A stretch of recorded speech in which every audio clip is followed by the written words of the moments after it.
বৈরাগী অচ্যুতচন্দ্র বৈরাগী। তো বৈরাগী একটু হরিনাম করতেন, একটু গীতা করতেন। আর ছোটবেলা থেকে আমার হাসছি ধরে ওই যে বারের নাম গ্রামে গ্রামে তখন তো প্রায় বাড়িতে হরিনাম হতো, কৃষ্ণ নাম, হরে কৃষ্ণ কৃষ্ণ কৃষ্ণ হরে হরে, হরে রাম রাম রাম হরে হরে। এটা তো হলো। তারপরে বললো রাধা রাম, রাধা গোবিন্দ রাধা গোবিন্দ রাধা গোবিন্দ রাধা গোবিন্দ, এটা হলো। তারপরে বললেন নুর গাও, নুরটা গাও। এবার কি হবে? নুর হয়ে গেল, প্রসাদ নেওয়া হলো। তারপরে কি হবে? মা শিরোরি খাওয়াবে, শিরোরি।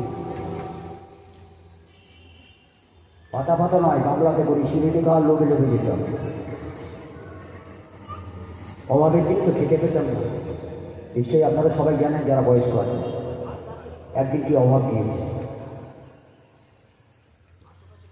তো এই দুঃখের মধ্যে ওই আমার পিতা আমার হাতটি ধরে বাড়িতে বাড়িতে হরিনাম করতে যেতাম। জানি না এটা পর্যন্ত শক্তি দিচ্ছিল, এমন সময় আমি পেয়েছিলাম।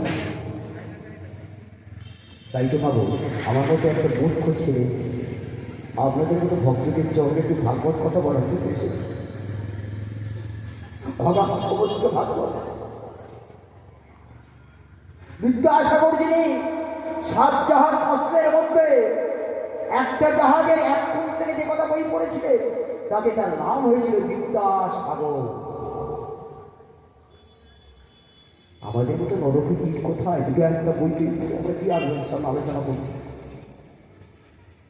সেই অগাধ সমুদ্রের বাড়ি সরবরিয়া ঘোষপাড়া চক্রবর্তীর মাঠে এই যে আপনাদের সর্বজনের যে হরিবাসন চলছে, সেই হরিবাসনে একটা ছোট চড়াই পাঠিয়ে হলো ওই সমুদ্র থেকে ছোট ছোট করে জল ছিটিয়ে দিয়ে